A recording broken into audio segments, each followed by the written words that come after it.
Hello, welcome to Real Frank Movie Reviews. Thanks for checking it out. In this episode, we're going to review the new movie, Blonde, available to stream on Netflix. My special guest reviewer and I are going to break this movie down, our favorite parts, our least favorite parts, and give this thing an overall score. This is a very unique movie. We'll get into that next. Real Frank.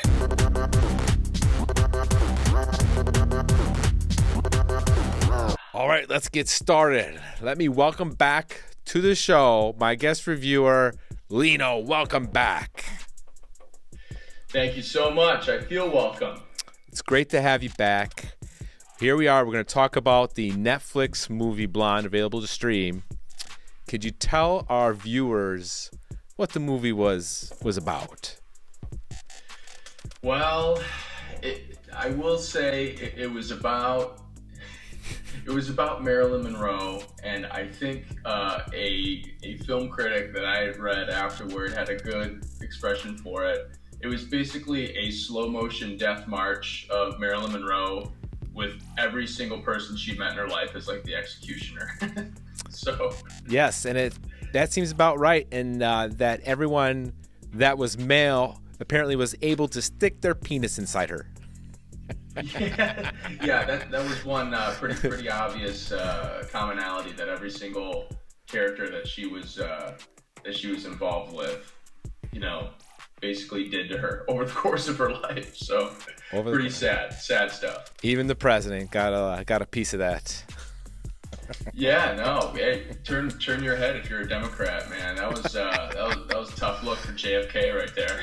Wasn't that scene like the way they shot that like crazy?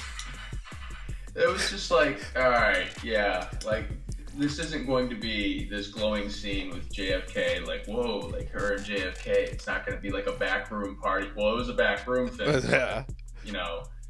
It was not the glowing scene that I would have, but then again, I guess that probably was her dealings with JFK. It wasn't something that she was, involved with in public, but yeah, not too hot for John F. Kennedy right there. How accurate do you think that part was with him? Like, do you think that's kind of how it was? I know it's, they say, most of this is fictionalized or to a certain degree, it's not accurate, but some of this stuff from the stuff you've heard over the years. I don't know how much you've heard being a younger person, though, how accurate that scene with JFK kind of was, the relationship. What do you think?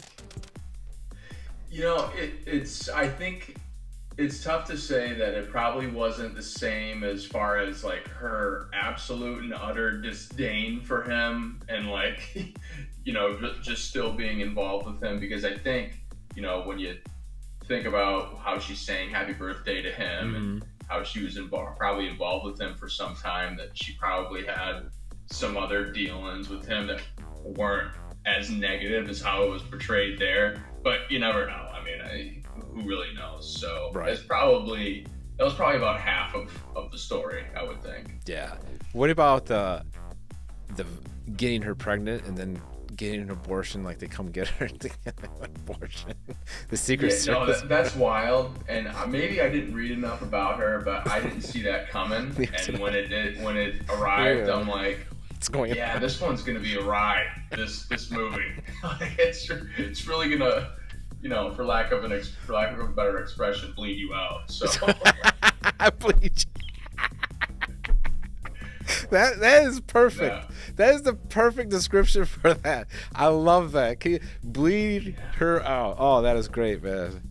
That is so good. It was very tough. It was tough, but this, even the way they filmed it, like from the doctor's perspective, and they show it like going inside. What was like? Yeah, like what was the point of that? Like, it honestly did feel like a pro-life commercial for some reason, like for half of it, and I'm just like, do we really need to get the inside shot? I think we could have gone without it. Yeah, like who in the director's room was like, thought this would be a good idea. Hey, there's the doctor. Hey, there's the doctor. Yeah, like let's get all the inside shots. Like, as time goes by, we got to make the camera work better, I guess, but not that much better. Yeah, that director, I think his name Andrew Domink, and he's got some crazy ways there, and which is interesting because I've seen his other movies and I've really liked them, like Kill Them Softly. You ever seen that movie? I have not. I've heard good things about that. It's great, but and it doesn't seem like he's got a long slate. No. As a director, though, right? No, he had that one and the Assassination of Jesse James were like his two big ones. But I enjoyed that Kill Him Softly movie, and then this 3-hour snuff film. Yeah, this really 3-hour depressing biopic of Marilyn Monroe. You know, it's just I don't know. Maybe another director could have pulled this off a little better. I don't know about this guy. I mean, her life probably was super duper depressing. Yeah. So, you know, it was probably mostly accurate, but man, I mean, just like, I think just very little value to the viewer because it's just dragging you throughout the entire life and how bad it was. Yeah. So, especially the beginning with the way it starts off with her ma trying to drown her as a child. I mean, how crazy is that? Yep. Driving into the burning forest fire or whatever it was, like, you just knew from the get-go that this was going to be a rough movie. Yeah. And it didn't tease you from the beginning. It was like, yeah, strap up. This is going to be bad. For sure. So it was. Now, they touched base a little bit in the beginning. Her mom's weird about her father. Like, they showed her a picture of the father on the wall. Who do you think the father was? Because they really didn't really say. They just had a picture. Who do you think that picture was supposed to represent? You know, I'm not exactly sure. From what I sort of read outside the movie, I think it was just this person that her mom had an affair with at some point, but she did work for like a movie studio, I'm pretty sure. So, you know, I guess I'm not sure. Maybe it's someone, because her mom had mental health issues, so maybe it was someone that she thinks she wanted to be with that didn't want to be with her anymore after she did what she did, after she had an affair or if she had a child. But yeah, and it was just a very strange, you know, story, but it probably was the real story, and how her mom was not well and was showing her pictures of what she wanted her father to be. Yeah. I guess. It kind of looked like, I'm not saying this, I didn't do any research on it, her father, if she had a father or any of that kind of stuff. From the picture made me think like Humphrey Bogart, but I don't even know if that's the same generation or anything. So kind of. Yeah, no, I think it was some guy. Her mom actually had an affair with some guy because they actually recently, I think this year, did a DNA test. I don't know how the hell they did a DNA test on Marilyn Monroe this year, but her father was actually some dude in the recording studio that the mom had an affair with. Interesting. So, but was never really involved ever. So, whether it was that guy in the picture, I don't know to be sure. But, all right. Yeah, it you know, it was a sad tale anyway, because it didn't look like she had much of a relationship with anybody. No, so. That didn't. Yeah, it's been her mom. Now, maybe I missed it, but her mom, did they reference when she died, or she did die, or anything like that? I don't think they mentioned it in the movie, but I think just at some point she was visiting her mom in the psych ward, and her mom didn't even know who the hell she was. Right. And, you know, and that was kind of it. Basically like right? That was like, that was it. That was last time we saw her, and then we didn't know what happened. Like, is she dead? She didn't come back and visit her. What happened with her mom? I think she was just basically just snowed out, and like she wasn't responding to her, even though she brought her, you know, visited her frequently, brought her pictures of, you know, her modeling career and whatever, but she really didn't interact with her very much. So yeah, it's pretty wild. So what was your favorite scene, or did you have a favorite scene or a favorite part? You know, it's really tough to find a favorite scene in this movie. I think because I needed to see some positivity from. Well, one thing I will say is Ana de Armas played her very well. Like, she did a great job as. However Marilyn Monroe actually was, I'm pretty sure Ana de Armas probably nailed it because it seemed like, you know, she really took up that part and really made it her own. But maybe the scene with Adrien Brody when she's sitting down with him in the diner or the restaurant and they're talking about Magda, and they're really sort of feeding off each other and he's sort of falling in love with her. That was probably the most positive reinforcement she had in the entire movie, aside from her initial reaction with Joe DiMaggio, which wasn't really that positive. Right. It seemed like just a trip to hell and back. Yeah. It's funny if you look like the Joe DiMaggio character, if you look like at the credits or whatever, it's not referenced him. It says like athlete as who he was. They didn't reference in the movie like. Oh, like they didn't reference Joe DiMaggio. Right. Oh, it was very vague in the presentation of that.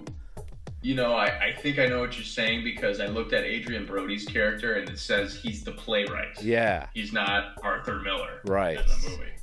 Which is, I guess I kind of get that. Everybody just sort of plays the you know, the person, like, I guess a figurehead, but not a person that sort of makes her, you know, like uses her for one purpose or another. Right. Maybe that's what they're trying to do. Maybe. That was interesting. What was one of the hardest parts to watch? Oh, the initial abortion scene is probably number one because I'm like, what the hell is going on here? Yeah. Like, was not ready for that. Yeah. I think I'd heard she had miscarriages, but I wasn't aware that, you know, that was going on. And then just revisiting that later on when, well, I guess definitely the miscarriage at the beach when she trips. Yeah, that was weird. Like that. Yeah. That was rough. That was really rough. That's probably 1A and 1B is the hardest scenes of the movie out of a movie full of tough scenes. Yeah, he didn't really hold back anything, did he? I mean, it was very like you go in thinking one thing, like, okay, you know, she had a rough life, but to vividly portray it in so much detail, some of those scenes were really hard to watch. Yeah, like I wonder if there would have been any value in just having her experience positive things throughout the movie, because it was very obvious that she was being used by everybody in her life for whatever reason. She was kind of careening from one tragedy to another. But I mean, I guess I'd say that as just like a selfish viewer, just make the viewing experience somewhat easier for me, because like I was counting the seconds until the movie was done at the end of the movie. She was like Sharon Stone at the end of Casino on steroids at the end of it. And I'm like, just please let this movie end at any point, please. I mean, it was almost 3 hours, and I swear to God, it felt like a 3-hour snuff film. So, I mean, some of those, I was just like, why do we need to see such vivid... We get it, all right? There's another way you could have shot this, but if it was for a shock treatment to the audience, I don't know. But, yeah, I wasn't expecting it to be as raw and brutal. Yeah. And I think once she finally received that gift from her first lover who said, you don't actually have a father. Like, I've been writing to you this whole time. Like, now it's like, all right, abort mission. Let's get out of this movie. Like, I think we're good. Yeah. Like, it's all right. One of the things I had a problem with this movie was Marilyn's voice. It drove me nuts. It got on my nerves. How she sounded, though. Yeah, I'm sure it is. I'm sure she portrayed it. I'm sure she did her research. I'm sure she, trained months to sound like her. But man, if I had to date a girl or somebody that sounded like that, my ears would be bleeding. That voice was so.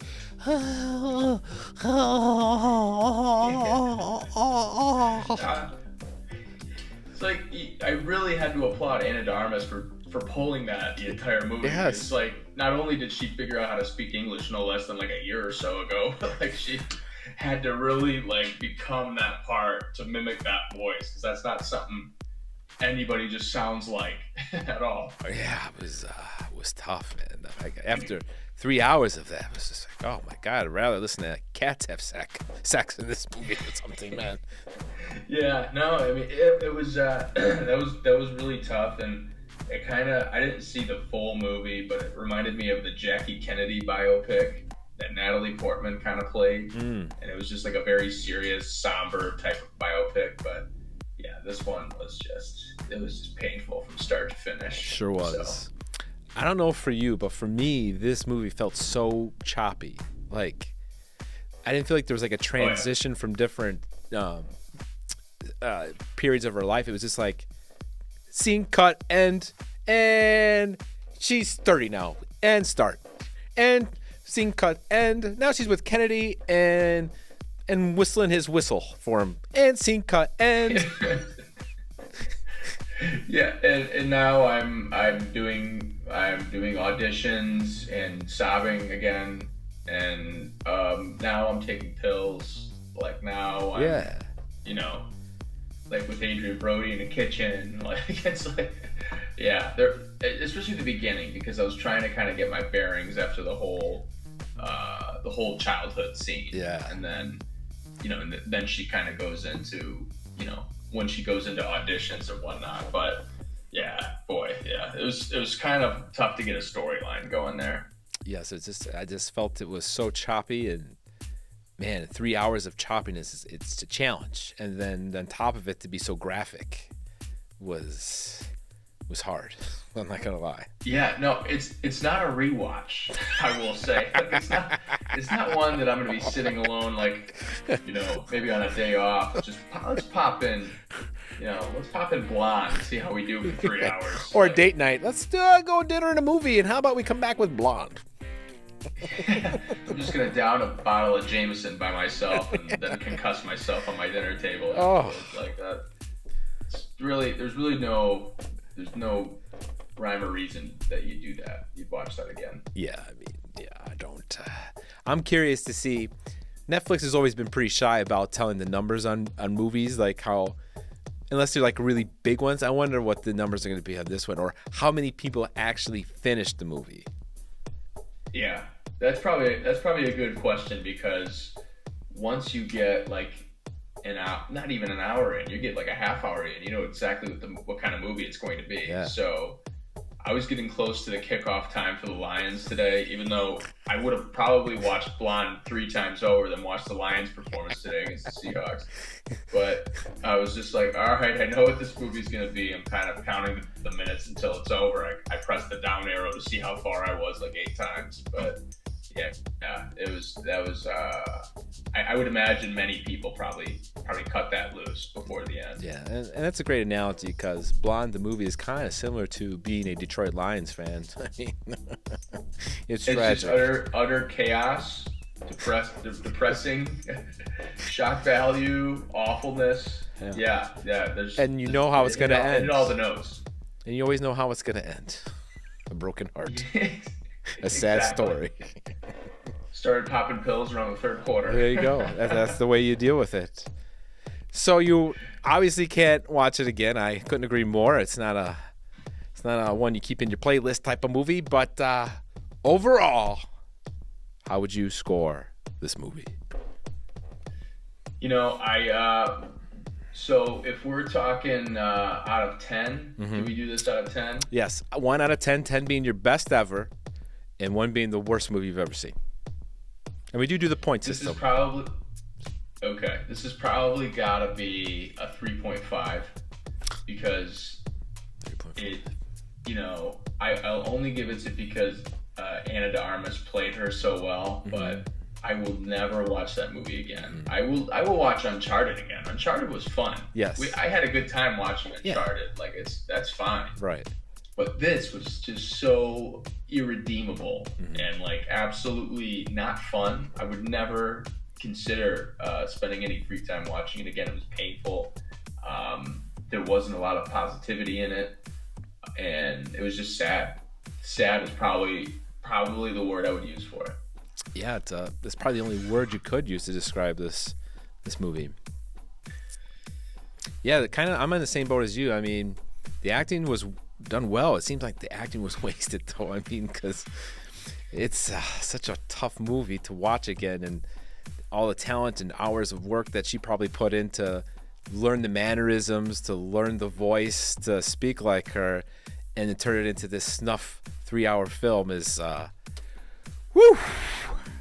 Seems Yeah, wasted. really tough look for Joe DiMaggio too, because I think I remember watching like a documentary on DiMaggio and him talking about how he had a bad divorce with Marilyn Monroe, but even after she died, he always visited her grave and stuff like that. It's like, boy, man, you were like 5 seconds of this movie, and they were all awful seconds. And Very true. no one thought twice about you after this one was done, other than you're a irredeemable piece of shit. Yeah. So, like, this is very bad. Very bad for Joe D here. Very bad. For me, overall, I give this movie a 1.5. For me, this was one of the worst movies I've ever seen in my entire life, just because of the length. I mean, it was ridiculously long. The content was so choppy. We understand that she had a shitty life. We get it. And they had to make it graphical. Fine, I could even take it, right, you wanted to do shock value in it. But the choppiness was just so hard to stay into the because it just felt like, all right, cut scene, let's go into this different era. Like wasn't feel like there was any transition. It was this cut, this chopped up movie, and they chopped it up in a way to make it more shocking from the previous scene to the next scene was even more shocking. That's how I interpret it. And it seems like there's such wasted, talented people that were working on this movie for such a shitty result. Yeah, I can't say that I blame you on that one. And I was just very disappointed because I was looking forward to how this movie was going to turn out. I thought Ana de Armas was going to play a really good Marilyn Monroe, and she did. Mm-hmm. But they ruined it in every other way with the storyline and how bad they really made it and how depressing it was. And, it's not to say you should, gloss over someone's very depressing life and make it happier than it was. Mm-hmm. But, man, there had to have been some positive moments that we just skipped over in this one. Come on. Exactly. So you gave it, was it 3.5 you said? Yeah, 3.5. 3.5. All right. Lino gives it a 3.5. I give it a 1.5. That's our review for Blonde. Until next time, thanks for watching.